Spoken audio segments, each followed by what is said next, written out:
Bismillahirrahmanirrahim. Assalamualaikum warahmatullahi wabarakatuh. Waalaikumsalam warahmatullahi wabarakatuh.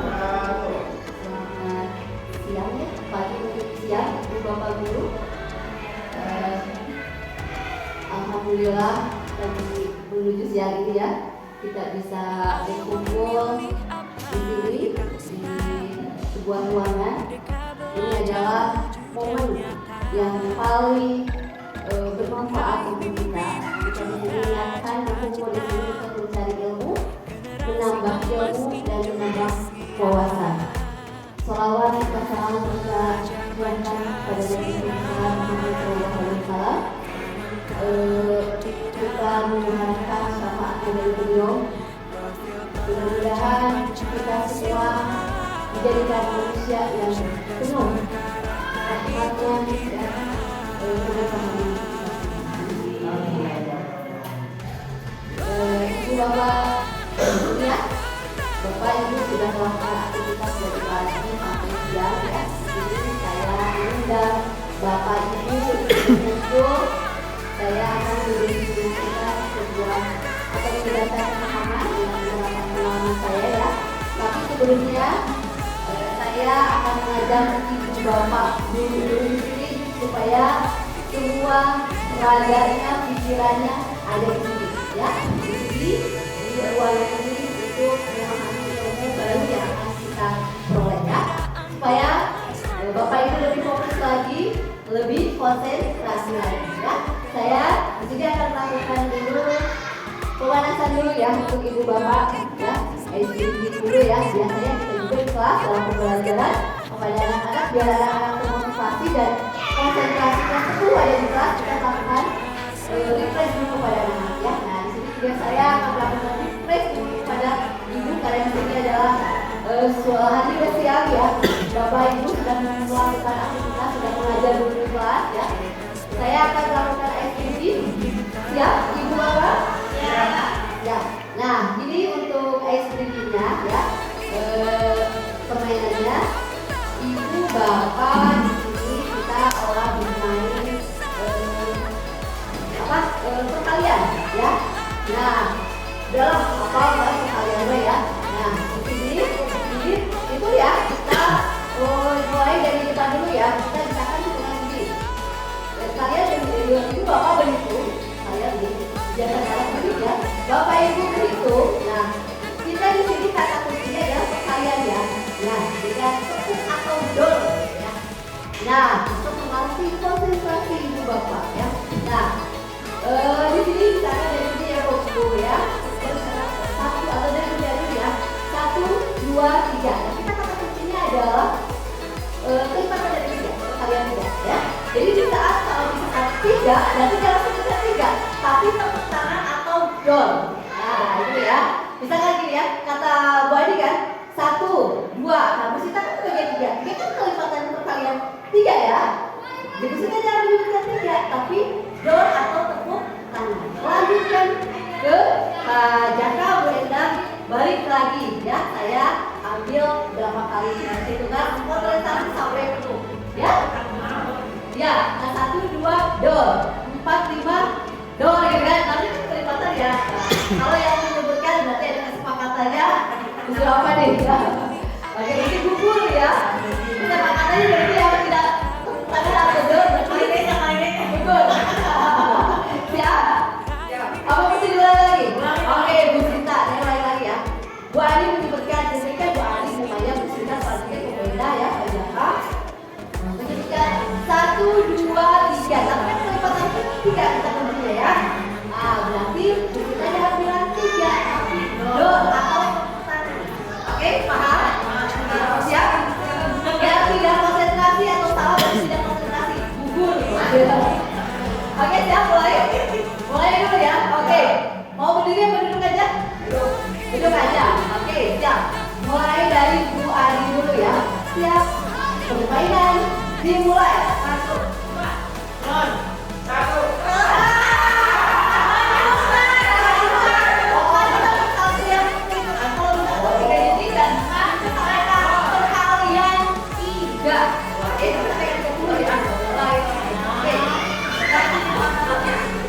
Oke, oke, baik. 1, 2, 3. 1, 2, 3, 4, 5, 6.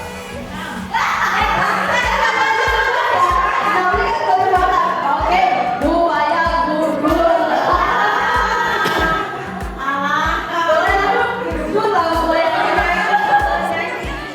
Oke, lanjut kita ya. Siap. Tadi udah ini kan dong. Terus ini udah dong. Tadi dornya keberapa? 7, 8, 2.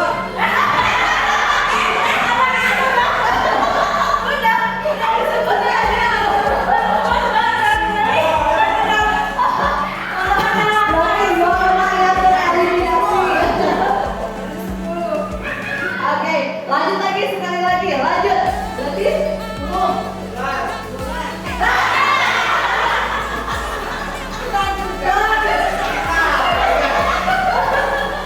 Oke, tepuk tangan. Oke, ya. Nah, berarti semua ada di sini ya. Berarti ya. Udah tidak akan masuk lagi dari pemaparan dari saya ya. Nah, kita juga bisa diimplementasikan di kelas ya Bapak Ibu, supaya anak di kelas itu tidak bingung ya. Kita kasih ya konsentrasi mereka untuk mereka bisa mengambil pelajaran ya. Kalau misalkan suasana kita happy, senang gitu kan, ya materi yang kita berikan juga kan kita dapat, kita masuk ke sini ya. Baik Bapak Ibu, terima kasih ya. Dan sekarang saya masuk ke pokok ya, ke inti. Mudah-mudahan apa yang saya sampaikan pada hari ini bisa bermanfaat untuk ibu bapak ya, bisa mengimplementasikannya. Dan sama saya juga masih belajar. Kebetulan saya juga di sini sama Bu Bayang sudah mempelajari, sudah tuntas satu modul, tapi membuat ya ada perubahan dalam diri saya belajar sini. Gitu. Oke, di sini saya akan menyebarkan pemahaman dan penerapan pengalaman budaya positif. Ini aksi nyata model 1 dan titik 1.4. Next. Pertama-tama saya akan memperkenalkan dulu karena saya di sini lagi PGP ya, program guru penggerak angkatan 10. Perkenalkan, ini adalah Ibu Fauzia Haryanti Fajim, itu sebagai fasilitator saya yang angkatan 10, dan ini adalah Ibu Putri Fahila Sari SPD, pengajar praktik saya. Ya, alhamdulillah beliau itu memberikan dorongan, kontribusi pada saya, manfaat dan beberapa membantu saya. Mereka itu adalah orang yang luar biasa. Di sini dalam pemaparan materi saya adalah tentang budaya positif. Jadi konsep inti dari budaya positif itu yaitu tentang perubahan paradigma dalam belajar, kemudian kedisiplin positif, kemudian nilai-nilai yang dibagikan, kemudian kebutuhan dasar manusia, motivasi perilaku manusia, posisi kontrol, keyakinan kelas, dan terakhir adalah segitiga restitusi. Ini adalah konsep inti yang akan saya paparkan. Yang pertama adalah pembelajaran dengan variasi global. Ya, Ibu Bapak tahu sendiri kan, kalau sekarang kurikulum Merdeka itu kita itu adalah yang lebih dididik kepada berkarakter siswa yang berkarakter ke profil pelajar Pancasila. Jadi pembelajaran dengan paradigma baru merupakan pembelajaran yang dirancang berdasarkan prinsip pembelajaran berdiferensiasi, sehingga para peserta didik belajar sesuai kebutuhannya berdasarkan tahap perkembangan sesuai teori ya, sesuai teori. Di sini miskonsepsi tentang teori kontrol ya. Ada ilusi guru mengontrol murid, kemudian ilusi bahwa semua perbuatan positif efektif dan bermanfaat, kemudian ikuti bahwa kritik dan membuat rasa bersalah menguatkan karakter, dan ikuti bahwa orang dewasa itu berhak memaksa. Ya, ini adalah konsep. Jadi sini ada stimulus respons dan teori kontrol. Stimulus respons ini realitas atau kebutuhan kita itu sama. Tapi teori kontrolnya bahwa kebutuhan kita itu berbeda. Sama dengan halnya peserta didik kita, ya. Kita beranggapan menggambarkan bahwa peserta didik itu kebutuhannya sama, gitu kan? Tapi pada kenyataannya teori kontrol itu bahwa realitanya mereka itu berbeda. Ya, peserta didik yang beda di kelas itu dengan 12 siswa ya. Berbeda kan? Ya, kebutuhannya mereka berbeda. Kemudian semua orang itu pasti melihat hal yang sama, tapi realitanya setiap orang memiliki gambaran yang berbeda. Saya dengan Bu Maya berbeda gambarannya, ya. Kemudian kita mencoba mengubah agar pandangan sama dengan kita, tapi realitanya kita berusaha memahami pandangan orang lain tentang dunia. Kemudian perilaku buruk dilihat sebagai suatu kesalahan, tapi realitanya semua perilaku itu pasti memiliki tujuan, ya. Semua apa yang tindakan itu kita pasti memiliki tujuan. Pak Ustadz melakukan A pasti ada tujuannya, ya. Begitupun juga dengan anak, ya. Kemudian orang lain bisa mengontrol saya. Realitasnya ya, teorinya hanya ada yang bisa mengontrol diri Anda, ya. Hanya Anda lah yang bisa mengontrol diri Anda. Kemudian saya bisa mengontrol orang lain. Teorinya Anda tidak bisa mengontrol orang lain. Pemaksaan ada pada saat rujukan gagal. Teorinya kolaborasi dan konsensus menciptakan pilihan-pilihan baru. Kemudian model berpikir menang atau kalah.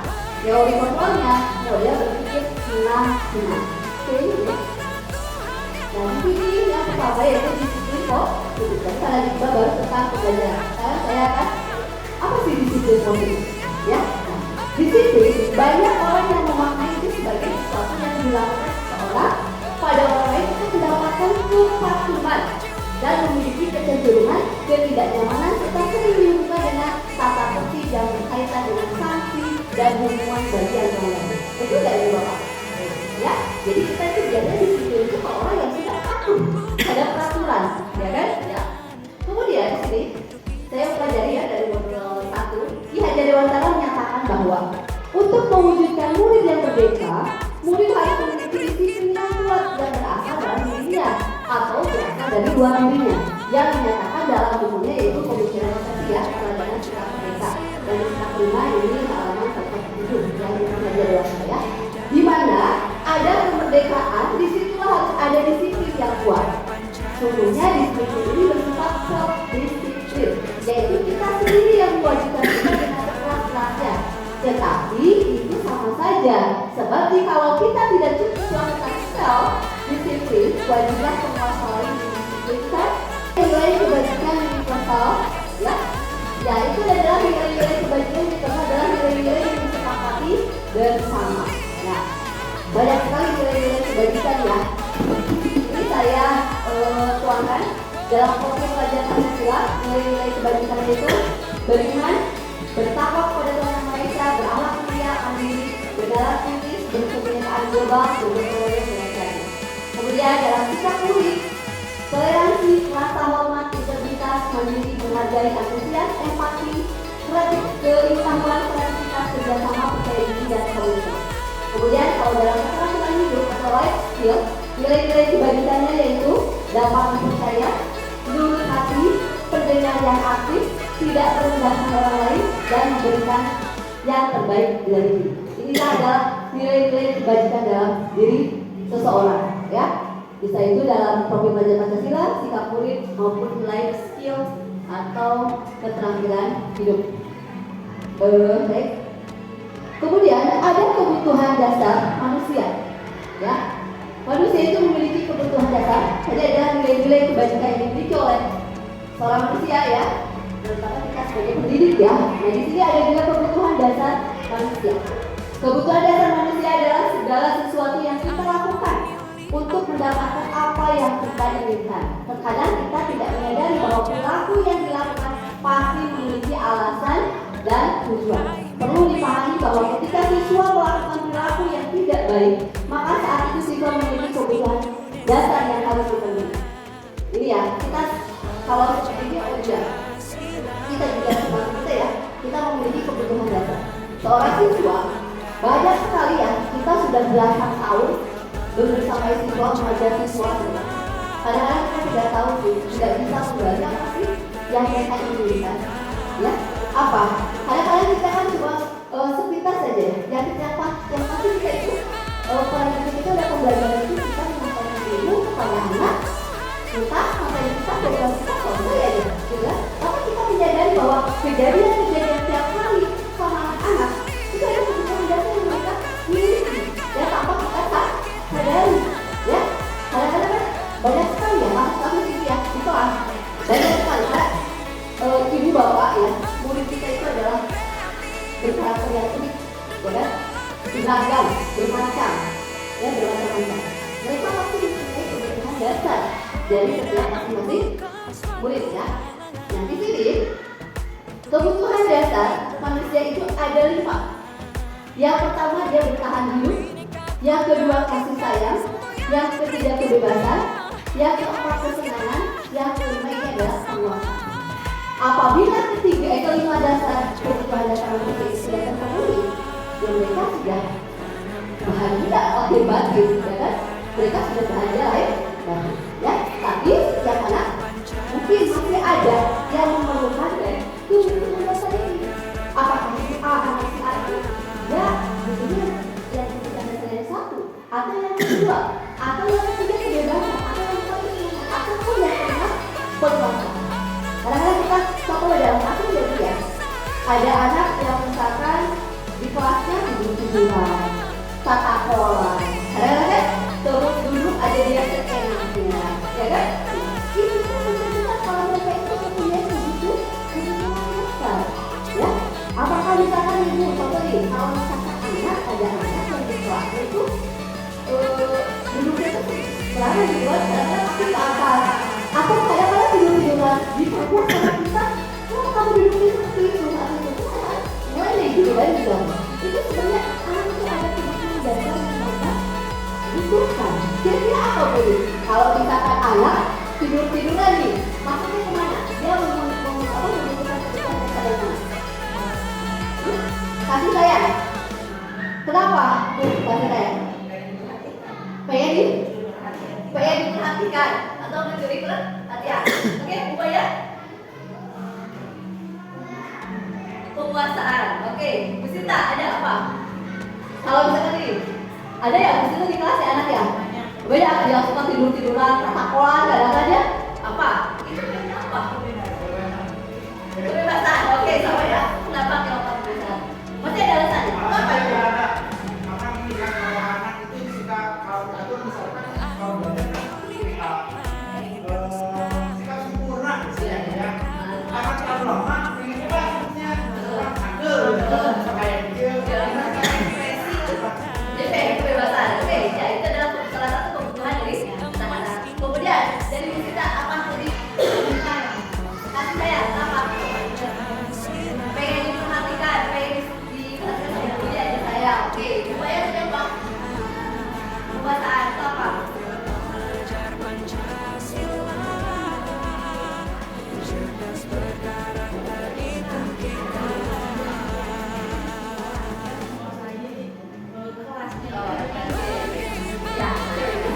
Jadi penguasaan, jadi di saat anak di rumah baik juga anaknya di depan orang tuanya dia baik, takut di rumahnya, tapi dia saat di sekolah mereka bebas dengan seenaknya, asal mereka kalau di rumah gitu penguasaan saya pengen berkuasa gitu. Oke, kebebasan juga bisa masuk, kemudian penguasaan juga masuk, ya. Jadi setiap anak sedang di membutuhkan dasar. Oke. Ya, oke. Kebutuhan dasar manusia menurut Dr. William Glasser. Yang pertama yaitu bertahan hidup ya. Ya, bahwa kebutuhan fisiologis atau kesehatan kemampuan biologis ini yang paling ini ya, terutama itu adalah bertahan hidup. Kita juga pasti ya untuk kasar sekali kebutuhan kita ya. Kita kan butuh air ya, kita butuh rumah ya kan, kita juga butuh kesehatan. Yang kedua adalah penguasaan atau kebutuhan pengakuan atas kemampuannya. Dan di sini keinginan untuk dianggap berharga, kemudian kekuatan untuk mencapai sesuatu, diakui atas prestasinya dan keterampilannya, didengarkan dan dimiliki harga diri. Ya, itu dalam penguasaan contohnya misalnya apa sih? Kalau anak yang memiliki kebijakan manfaat ya, kalau kita ini, ya ini dianggap, ya kan? Kemudian yaitu kekuatan untuk mencapai sesuatu mampu. Saya bisa, gitu kan? Oke. Kemudian diakui atas prestasinya atau keterampilan makanya saya bisa, saya dipanggil sama guru paling bagus gereja gitu kan? Nah itu ya. Kemudian ketiga adalah kesenangan itu adalah kebutuhan untuk mencari kesenangan bermain dan tepat. Itu kan anak-anak ini banyak sekali anak-anak yang membutuhkan sekali dalam kesenangan. Kemudian empat, kasih sayang dan rasa diterima.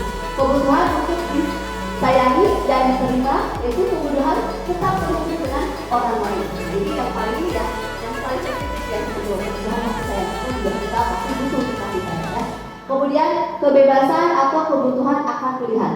Nah, anak-anak dengan kebutuhan kebebasan ini yang tinggi menginginkan pilihan. Mereka perlu banyak bergerak dan suka mencoba-coba, tidak terlalu terpengaruh orang lain dan senang mencoba hal baru dan menarik. Ya, ini adalah kebutuhan dasar manusia menurut Dr.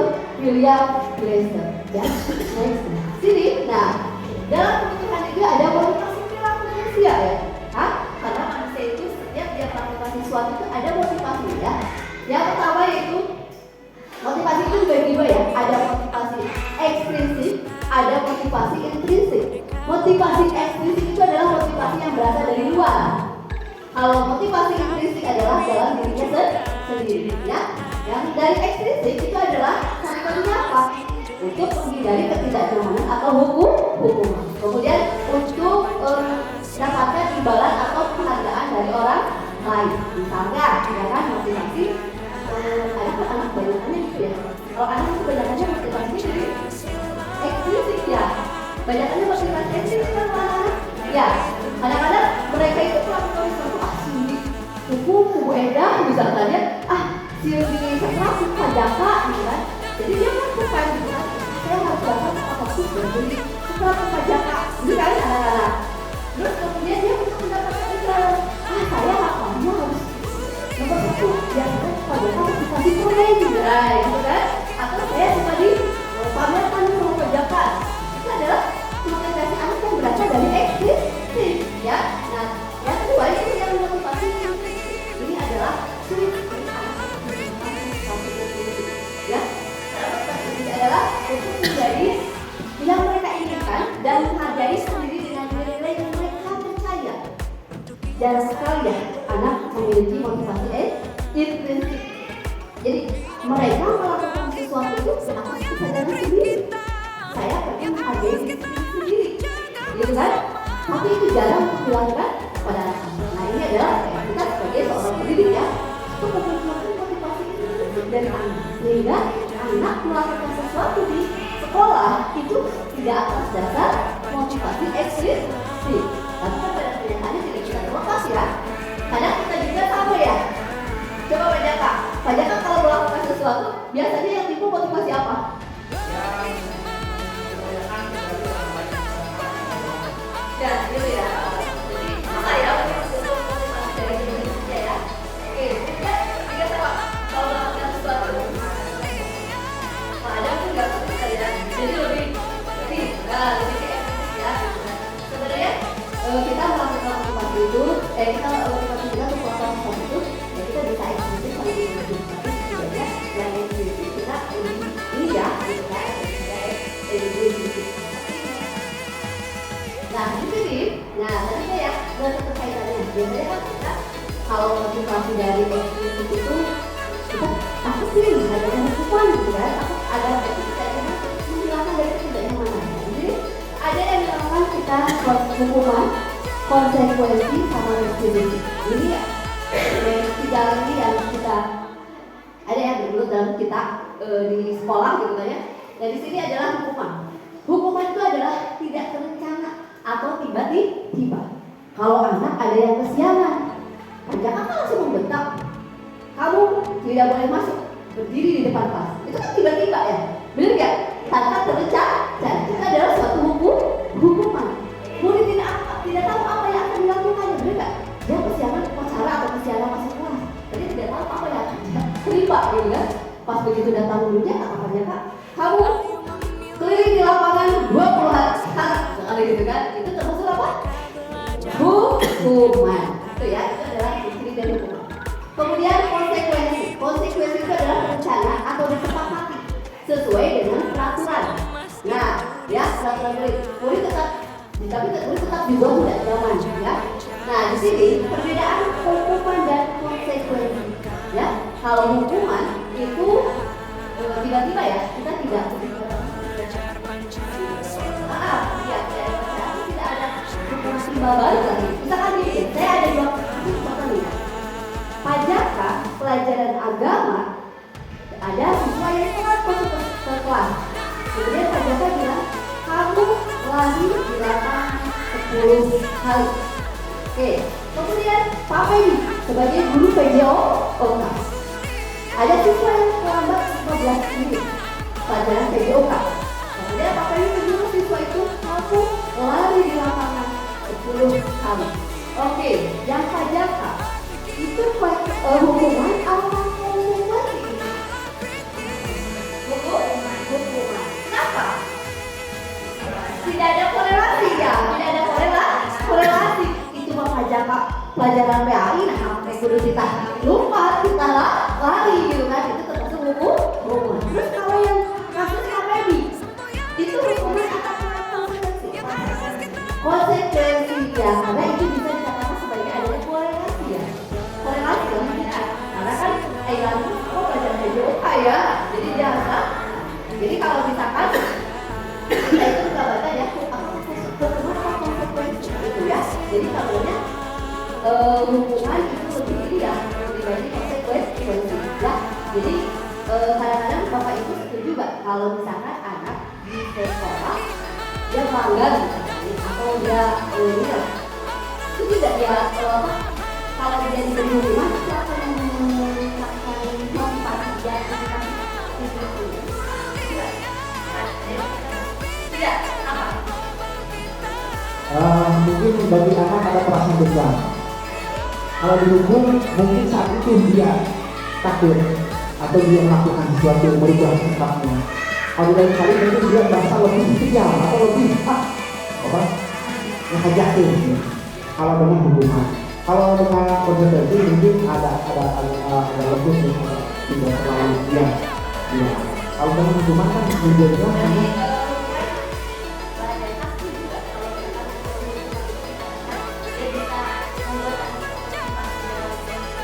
tidak setuju.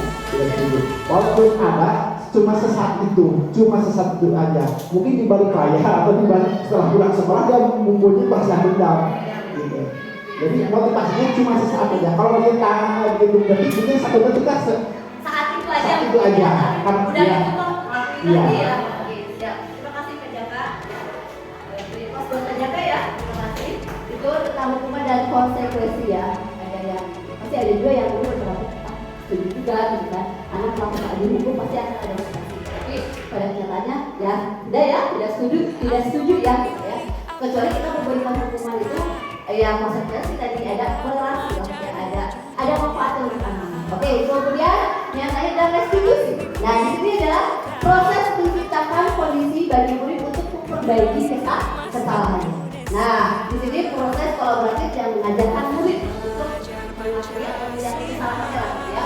Jadi sini antara hukuman, konsekuensi, restitusi, sebenarnya yang paling baik yang kita lakukan apa sih saya dari setiap kasus anak? Restitusi ya, restitusi. Kalau hukuman itu enggak ya. Yang lebih idealnya kita melakukan restitusi ya.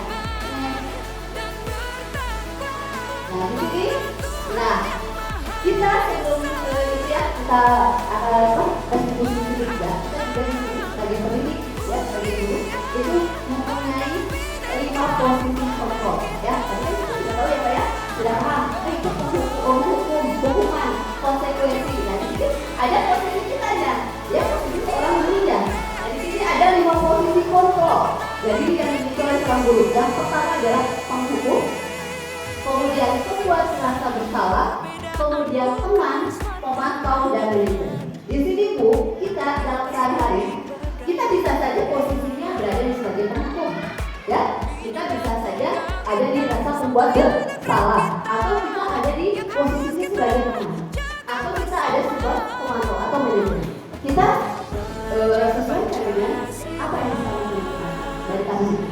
dari penghukum ini biasanya adalah posisi kontrol yang dianggap ini yang saya lakukan anak gitu kan untuk itu salahnya sebagai penghukum ya. Contohnya misalkan kamu sudah melanggar lagi aturan ini, gitu kan? Nah penghukum itu biasanya ya posisinya yang paling tidak baik ya di antara itu ya, karena di sini ada imbas kepada anak-anaknya juga kalau hukum.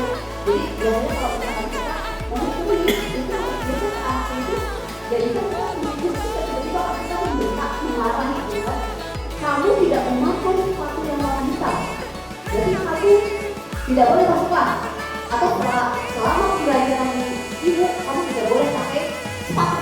Itu adalah sebagai apa? Sepatu hukum ya, karena kita ya menghukumi ya. Kemudian pembuat bersalah. Nah ini kalau posisi kita ini ada di pembuat bersalah, biasanya kita itu menangani aspirasi kitanya tuh arogan lah. Biasanya kayak gitu mah guru-guru yang tidak bisa memarahi anak-anak gitu kan, untuk guru galak gitu kan. Nah, ini pembuat bersalah. Ibu kecewa deh sama kamu melakukan ini lagi. Nah itu berarti posisinya sebagai anak yang membuat rasa bersalah. Jadi anaknya ya kan, selanjutnya dia merasa bersalah itu posisi kontrol dari pembuat. Kemudian yang ketiga adalah kalau kita posisinya sebagai teman. Kalau ada anak yang melakukan kesalahan, yo ayolah kamu buat sama sekolah tapi ibu yuk berhenti lagi. Nah itu adalah sebagai teman. Kadang-kadang kita sambil tertawa dengan anak-anak ya, kita memarahinya mengajarnya sambil tertawa atau senyum-senyum. Misalkan Chelsea kamu ya, kita sambil sebagai teman ya, kita dia melakukan tapi teman malah disuruh berteman seperti itu ya. Kemudian pemantau di sini adalah posisinya guru itu hanya sebagai ya kamu berubah lagi misalnya apa sih kamu kenapa kamu bisa itu adalah pemantau. Nah kemudian yang kelima itu adalah posisi manajer. Misalkan ya ada siswanya misalkan atau ada pasien yang telat atau apa, kamu sudah tahu ya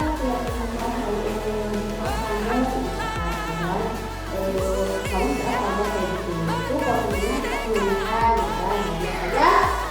Nah yang di posisi manajer ini biasanya dulu memasukkan posisi itu suci ya, jadi tujuannya adalah posisi foto yang paling ideal untuk memecahkan masalah anak ya, karena di sini posisi manajer itu memberikan segitiga restitusi, jadi memperbaiki kesalahan tapi tidak menghakimi ya. Oke, next. Nah, di sini misalkan contoh ya, contoh penerapan posisi kontrol. Di sini ada kasus siswa yang datang terlambat ke sekolah. Nah, kalau kita di posisi kontrol pasti gini, berdiri di depan kelas selama 1 jam, itu berarti posisinya sebagai penghukum. Kemudian kalau misalkan pembuat salah, berapa kali ibu atau bapak ya harus memberitahu kamu selalu saja mengecewakan ibu atau bapak. Nah, itu berarti pembuat salah. Nah, kemudian sebagai teman nih, ayo dong ikuti aturan sekolah, tolong bantu ibu atau bapak ya. Sekali ini ya sudah, tidak apa-apa, lain-lain jangan berbuat lagi ya. Nah itu adalah biasanya kan sambil dirangkul gitu kan, sambil kita senyum dirangkul, kita sebagai teman ya. Kemudian teman tahu di sini kamu sudah melanggar peraturan sekolah, kamu tahu apa sanksinya, boleh marah jangan dibawa jam 9 malam ya. Berarti posisinya sebagai pemantau. Yang terakhir yaitu sebagai manajer. Apa kamu tahu kesalahanmu? Kira-kira bagaimana kamu sebagai kesalahanmu? Ya, itu kita dalam metode manajer kita bisa menggunakan segitiga tadi. Kita menstabilkan dirinya kita kepada anak, ya. Kemudian kita memvalidasi semuanya. Nanti alasannya apa segitiga. Kemudian kita tanyakan keyakinan atau nilai yang kita itu adalah posisi kontrol. Oke, sekarang kita tes ya kepada ibu bapak. Sudah paham ya? Kita sudah tahu nih bagaimana sih posisi kontrol dari kelima itu ya. Nah di sini saya kecewa sekali dengan kamu. Ini posisi kontrol apa? Berbuat rasa bersalah. Oke. Coba jawabannya.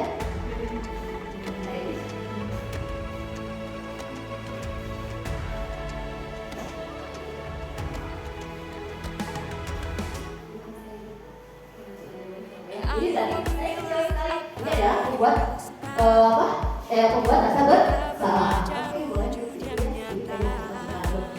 Kamu tidak pernah melakukannya. Nah, ini posisi apa?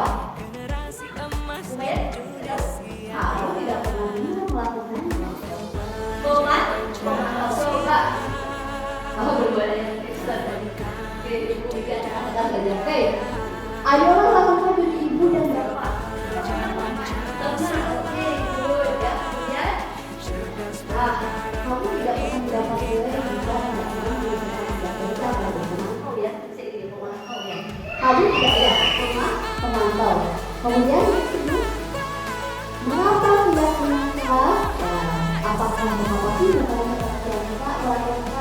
Jadi kita tadi kan membuat keyakinan. Nah, apa sih itu keyakinan kelas? Nah, keyakinan kelas itu merupakan sesuatu yang dapat diterapkan di lingkungan kelas tersebut.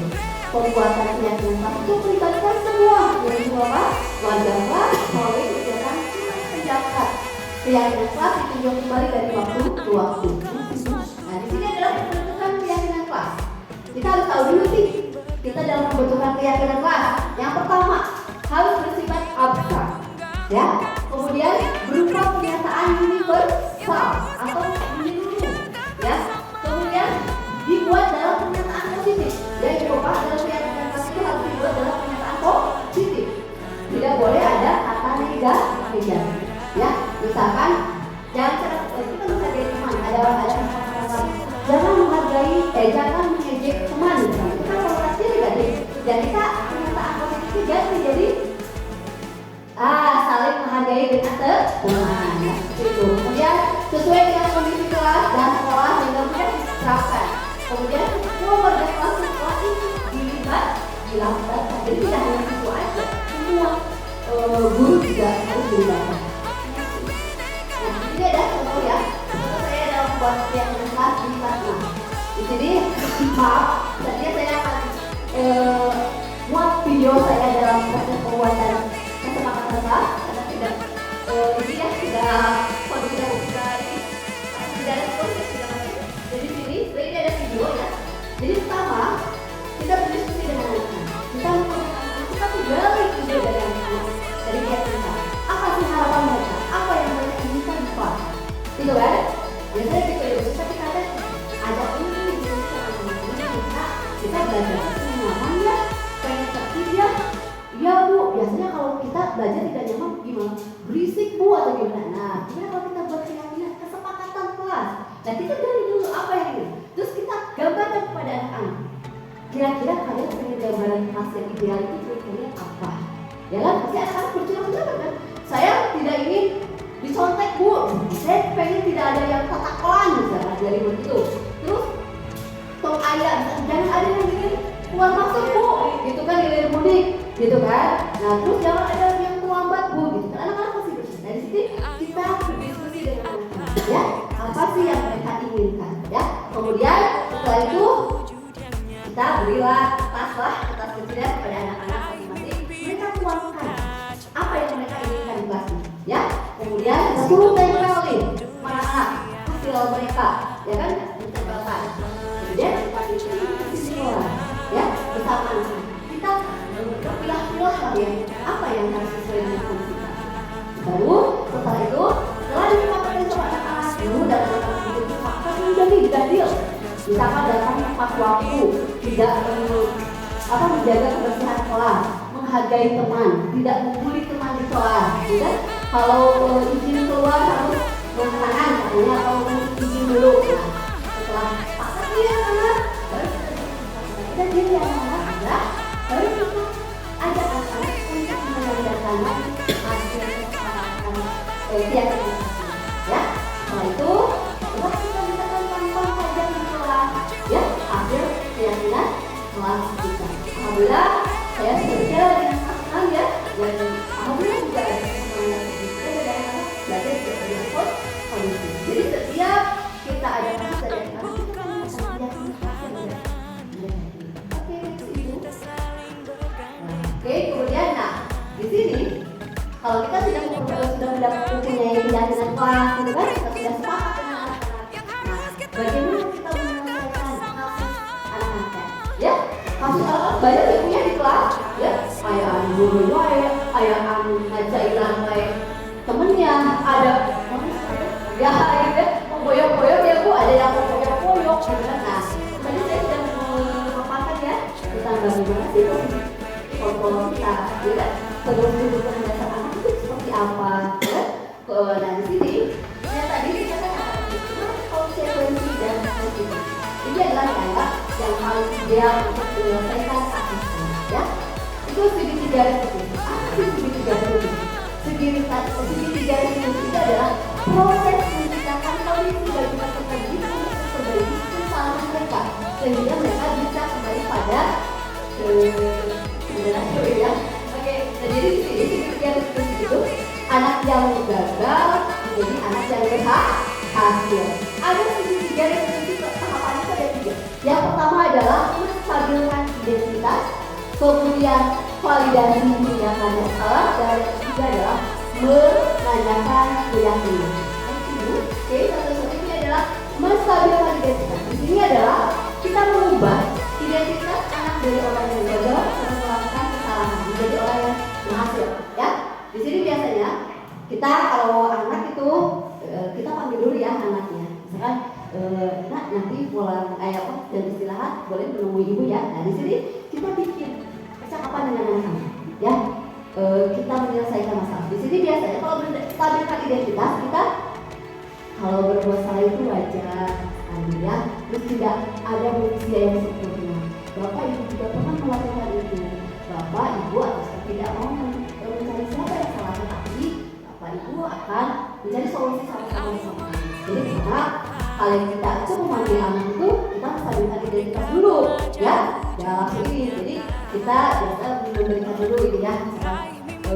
Contoh ya, saya jadi ya untuk berbicara. Jadi kamu udah selamat lagi, udah selamat lagi dari sekolah. Udah itu tahu ya, kamu udah selamat. Nanti sekarang juga sebenarnya sangat juga kesalahan. Tapi kita juga harus mau belajar dulu, mau belajar. Itu stabilkan ya.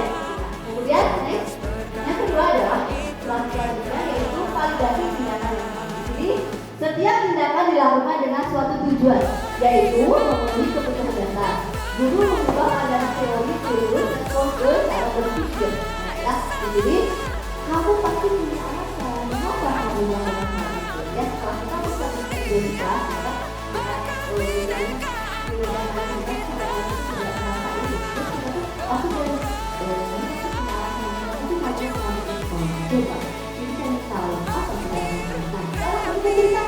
itu adalah validasi tindakan. Itu kamu bangga karena kamu memiliki sesuatu yang penting bagi kamu. Bapak juga pernah melakukan itu. Itu adalah validasi tindakan. Dan yang terakhir yaitu menanyakan keyakinan. Nah, setelah langkah 1 dan langkah 2 tercapai untuk dengan menghubungkan dengan nilai yang dia percaya dan berpindah menjadi orang yang dia inginkan. Ya, murid diberi pertanyaan dan maka untuk menunjukkan motivasi intrinsik mereka beliau ya. Biasanya jadi apa keyakinan kelas ada jadi tahu nggak keyakinan kelas itu apa? Ya kan terus mereka menjawab ini ya. Terus ini apa yang kalian sekarang jadi bagaimana ya? Ya, nah setelah kita menanyakan keyakinan baru ya itu dia mengajukan ide bahwa jadi dia bisa tahu ini ya Bapak Ibu. Jadi yang paling mudah adalah kita memvalidasi dulu ya, ada kita memvalidasi ya Pak, menstabilkan identitas, kemudian kita memvalidasi tindakan ya, kemudian ini adalah contoh pengalaman saya dalam penyediaan restitusi dari kasus anak yang mengejek atau mengejek orang tua. Nah itu kan banyak ya, paling itu anak itu orang tuanya diejek gitu kan.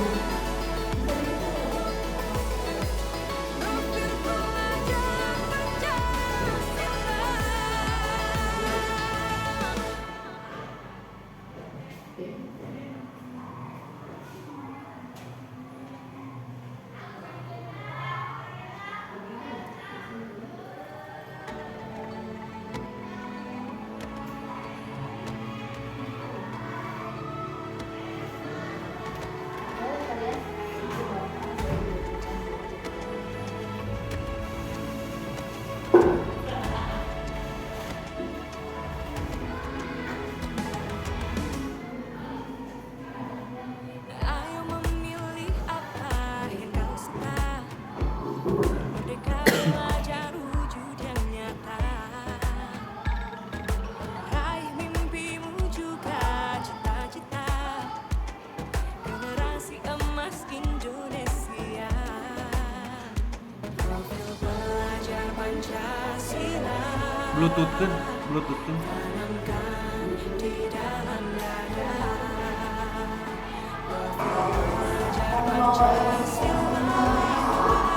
Ada cadangan dulu ya, poin presiden. Sambil tadi ada Pada Tuhan yang Maha Esa. kemudian kita validasi di dalam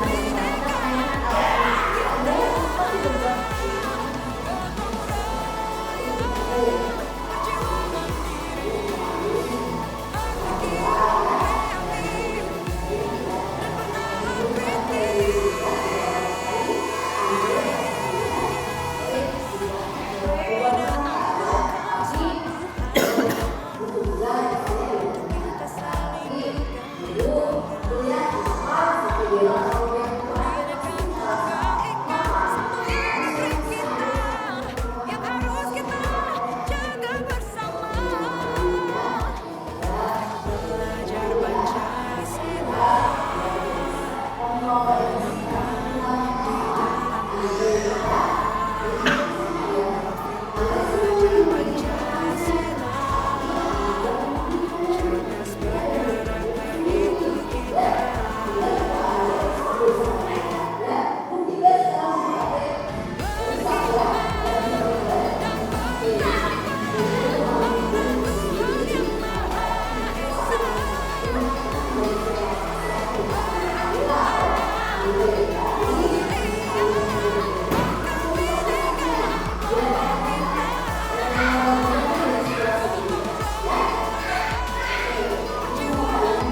itulah pemaparan definisi tentang budaya positif ya, pengalaman saya. Jadi kesimpulannya bahwa dalam penerapan program definisi positif hendaknya itu harus memiliki standar kepribadian, profesional dan sosial yang baik, di mana guru itu mampu merefleksi dirinya dalam posisi kontrol saat ini. Bagaimana perjalanan dirinya itu sebagai abang atau manajer yang memimpin kurikulumnya menjadi insan teknologi dan pendidikan belajar. Ya, jadi semua ada pada diri kita. Kita harus meningkatkan kepribadian kita, kompetensi kita, ya, sosial kita. Karena kita sebagai pendidik adalah teladan bagi murid kita, ya. Karena didik kita akan mendidik kita, ya. Apa yang kita lakukan? Jadi kita itu sebagai teladan, penuntun atau abung untuk anak didik kita. Insya Allah, kalaupun misalkan kita sudah bisa merefleksi diri kita, saya itu seperti apa sih posisi kontrol saya, peran saya itu seperti apa, bagaimana, apakah saya sudah menjalankannya dengan baik kepada guru saya, gitu kan? Insya Allah, kalau kita bisa berada di posisi kontrol yang sesuai, ya tadi kita kan posisi kontrolnya, apakah posisi kontrol itu kita sebagai manajer, tapi kita juga pada posisi satu kita bisa sebagai pemantau ataupun teman. Untuk itu, Bapak Ibu ada yang mau ditanyakan? Atau saya juga perlu refleksi dari Bapak Ibu tentang paparan saya tentang hal ini, ya. Mudah-mudahan bisa bermanfaat, ada pemahaman baru, ada ilmu baru buat kita semua. Sama Ibu Bapak saya juga masih belajar, ya. Saya belajar terus belajar. Saya kadang-kadang kalian belajar, Ibu juga sama belajar, ya. Kita sama-sama belajar. Saya itu tidak pernah belajar. Jadi belajar sepanjang hayat, ya. Kita itu menjadi pembelajar sepanjang hayat. Maka Ibu Bapak ada yang memberikan tanggapan atau refleksi dari definisi hari ini. Terima kasih. Saya mau menanggapi, ya. Jadi yang telah disampaikan guru itu bahwa menjadi seorang guru itu harus mempunyai kesadaran yang tinggi, ya Bu, ya. Jadi harus bisa menciptakan suasana belajar yang nyaman. Jangan sampai anak merasa terbebani ketika belajar, ya. Nah, emang kita awalnya pernah, ya, berada di posisi 5 kontrol tadi, ya. Diri saya pribadi itu 5 posisi kontrol itu pernah saya alami sebelum mempelajari ini, ya. Nah, sampai di situ saya berkesimpulan pada diri saya, oh berarti hal ini yang baik mana, yang tidak baik yang mana, ya.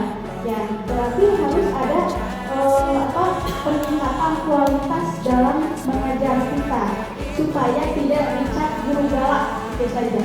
Terima kasih. Terima kasih Bu ya. Ya, kita sudah merasakan di 5 posisi kontrol kita, ya. Tapi sebenarnya barang itu yang paling nggak enak biasanya ada di hukum, ya. Di hukum itu juga kalau misalkan kita ini galak gitu, karena kalau kita tidak mungkin ada guru mengapain itu juga ada pada kita, ya. Guru galak kita akan juga, ya. Kita ada lagi Kalau itu mau menjawab itu, kemudian saya akan menanggapi dari ini tentang guru, ya, tentang definisi positif. Kesimpulannya tadi bahwa guru mengatakan harus pada diri kita dulu yang keduanya seperti karena ini guru itu agung. Fungsi agung itu jangan sesuai dengan konteks aja. Misalkan guru itu agung atau ibu guru jadi ditiru, itu kan sesuai konteks, ya. Tapi kita harus menjuruskan, melaraskan antara konteks dan perilaku guru tersebut atau pelakunya. Jadi ini, kenapa Rasul itu diturut sampai sekarang? Karena dia kelakuannya agung. Islam itu agung, Quran itu agung, buktinya Rasul. Konteks guru itu agung, buktinya itu kita. Kalau kita pribadinya agung, gurunya juga akan meneladani kita. Apa yang akan diteladani orang anak kalau perilaku kita tidak aku, gitu ya. Jadi sangat berbeda. Ya. Jadi diawali dengan pribadi kita. Kalau kata ulang itu, kalau misalkan jangan berharap suatu guru bisa berkelakuan baik dengan seakan guru tidak baik sampai kapanpun, walaupun penerangannya secara detail, walaupun melakukan seperti misalkan dengan dalilnya, dengan itunya, tapi jangan harap anak tersebut menjadi perilakunya baik karena berasal dari diri kita itu sebagai diri awalnya. Ya, sangat setuju sekali ya. Insya Allah mudah-mudahan teman saya masih belajar ya. Menjadi dia yang baiknya susah, berserahnya susah. Terkadang ya itu tentang kesilangan. Kadang bukan hanya ucapan kepada sekolah, bukan dari penyeluruhan kepada sekolah, saya juga merasa sangat membahagiakan program ini. Pas terakhirnya kesiangan, kesiangan sampai kapanpun mungkin anak-anak akan mencontoh, wah guru tadi kasih mana?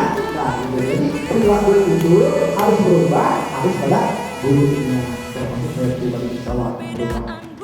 Jadi sampai kapanpun mereka kecuali muridnya yang bertapakur, nggak kelas murid mah mungkin bertapakur wawasannya sampai ya tetap perlindungan. Nah, kemudian ya intinya sama seperti diri terima kasih kita dulu berkat. Sama itu para pendiri berkat.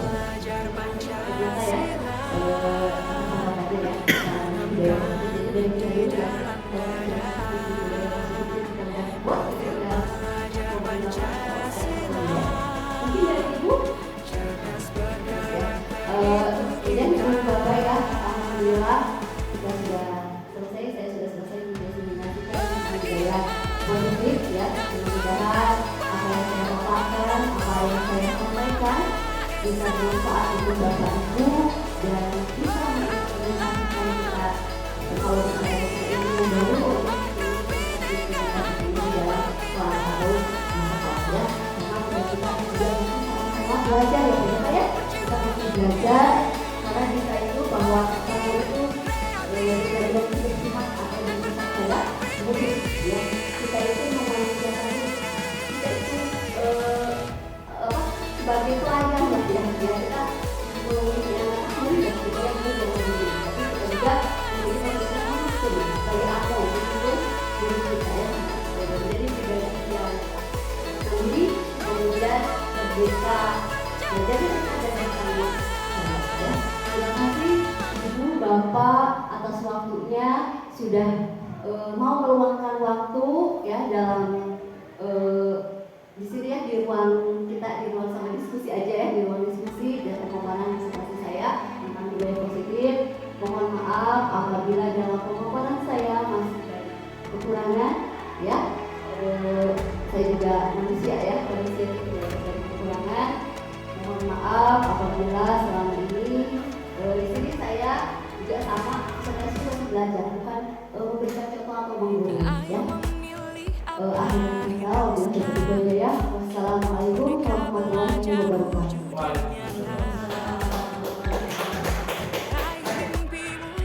Assalamualaikum warahmatullahi wabarakatuh.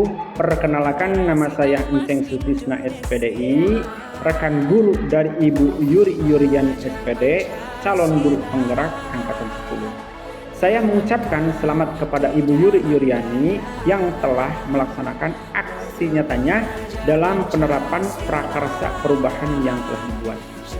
Saya melihat Bu Yuri adalah pribadi yang menyenangkan, supel, baik dan selalu membantu serta berbagi dengan teman.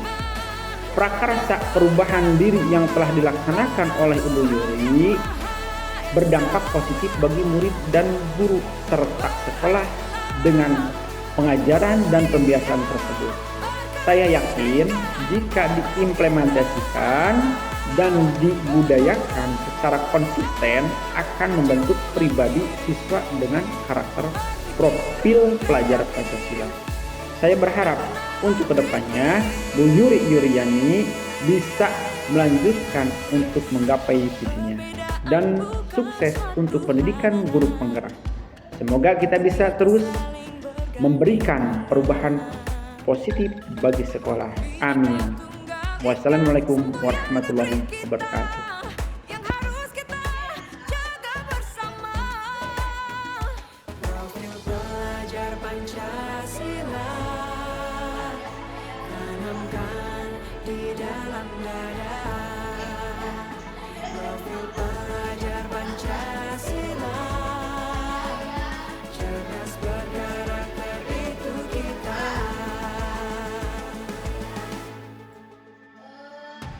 Beriman dan bertakwa pada Tuhan yang Maha Esa. Berakhlak mulia berkebinekaan global kita. Gotong royong berjiwa mandiri, berpikir kreatif dan bernalar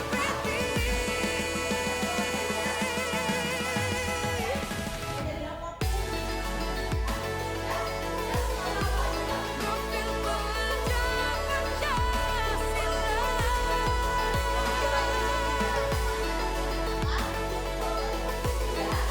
Profil pelajar Pancasila.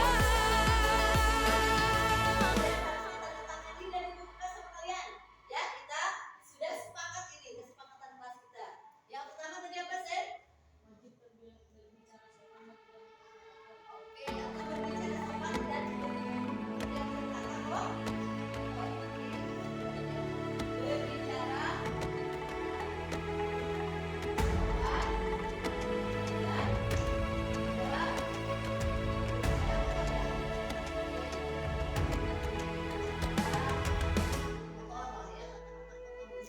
Ayo memilih apa yang kau suka.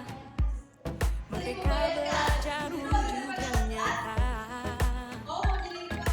Raih mimpimu juga cita-cita. Generasi emas Indonesia. Profil pelajar Pancasila tanamkan di dalam dada. Profil pelajar Pancasila cerdas berkarakter itu kita.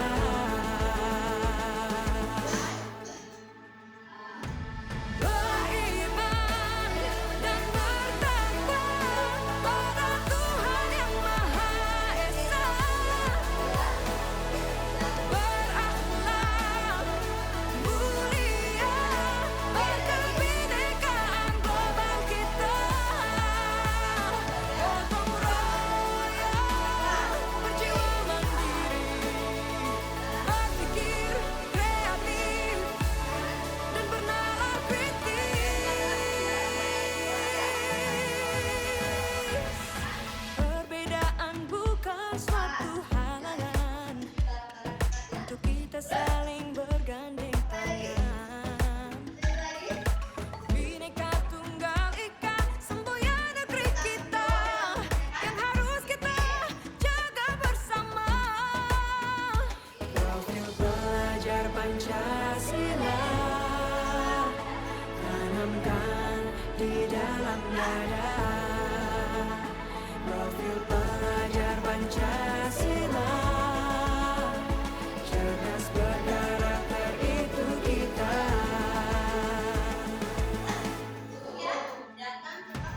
Beriman dan bertakwa pada Tuhan yang Maha Esa. Berakhlak mulia berkebinekaan global kita.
generasi emas Indonesia.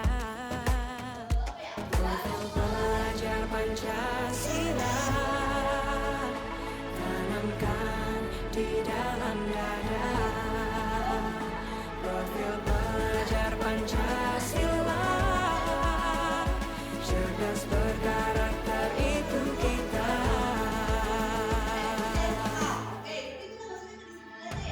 Beriman dan bertakwa pada Tuhan Yang Maha Esa. Berakhlak mulia, berkebinekaan global kita.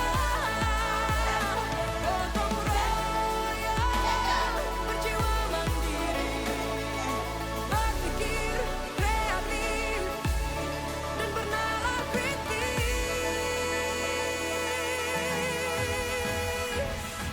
Perbedaan bukan suatu halangan untuk kita saling bergandeng tangan. Bhinneka Tunggal Ika, semboyan negeri kita yang harus kita jaga bersama. Profil pelajar Pancasila tanamkan di dalam dada.